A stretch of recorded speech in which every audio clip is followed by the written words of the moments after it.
Metropolis Healthcare is the stock that we're talking about. The Q2 conference call that was held a while back had the management talking about how discounting from new age players has reduced quite a bit, and the company is witnessing a reduced traction in metros as well. However, they are optimistic on the western region. Ameera Shah, promoter and MD at Metropolis Healthcare, joins us now to talk about that. Ameera, hi, good morning. And first of all, at the onset, let me wish you, greetings of the season. Hope you have a great year ahead. Thank you for being with us on the channel. I remember the last time we spoke, you had said that discounting has reduced. But what this also has done is caused, double-digit growth in your own business. So Mumbai, for example, has grown well with almost a 13% growth in Q2.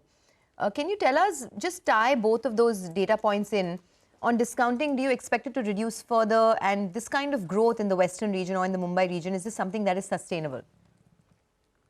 Hi, best wishes to you as well. So I think overall as an organization, we grew at about non-COVID, which was the core business, keeping aside any COVID and government contracts, grew at about 13% Q2, which was mostly led by volume, about 10%, and about 3% was led by a revenue per patient increase.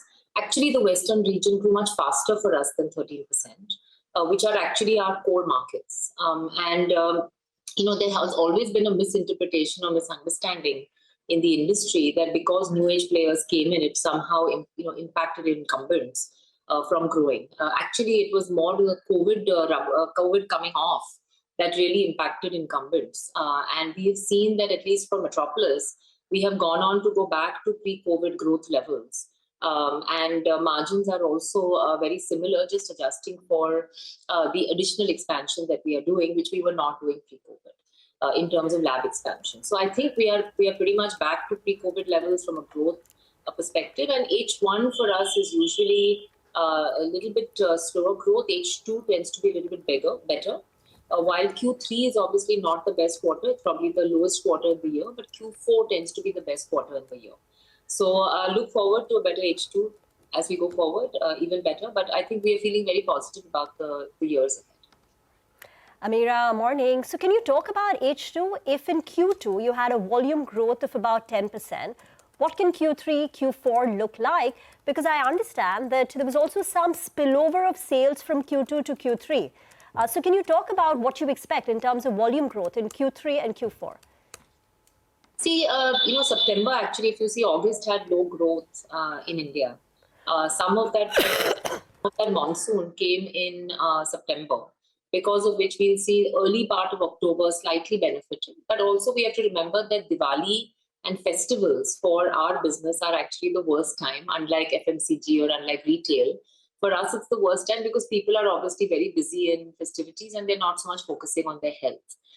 So usually, like last year, Diwali was in October, and therefore this year's October looks much better. But then November, comparatively, obviously, because there was Diwali in November this year, will look poorer. So overall, we find that Q3 tends to be a subdued quarter because of all the festivals that happen. September also has a lot of festivals, including Ganesh Chaturthi, etc., in the Western region, which does impact. And therefore, like I said, Q3 will be subdued, but Q4 will definitely shine bright. All right. Hi, Ameera. Good morning. You want to put a number to that? What kind of volume growth would you be looking at, say, for the year on the whole? You've told us that the volume growth in the past quarter was 10%. And what about pricing? It was up by close to around 3%. Do you see any kind of headroom that you can go ahead and push through another price increase? Two numbers I'm looking forward to. A broad range will do as well. So actually, 3% was not because of pricing. 3% was because of product mix. So actually, as we are moving customers and the kind of tests and more specialized tests up the value chain, we are seeing an increase in RPP, which is revenue per patient, which is actually in our case for Metropolis not happened really through price, but more through just moving up the value chain, right? Each company in our industry has their own pricing timeline. Our industry doesn't function as sort of everybody does a price rise at the same time. So we did not take any significant price rise this so far, and actually would potentially look at a price rise next year. So far this has been all without price rise, purely led by volume and value mix. Okay, all right. Since you're saying the product mix is turning for the better, premium wellness I think is close to around 14% of your revenue mix. You could correct me on that number. Where do you see that number headed to? And also specialized test revenue, I think rough run rate you're doing is around 100 crores on a quarterly basis. Where do both these two numbers head to?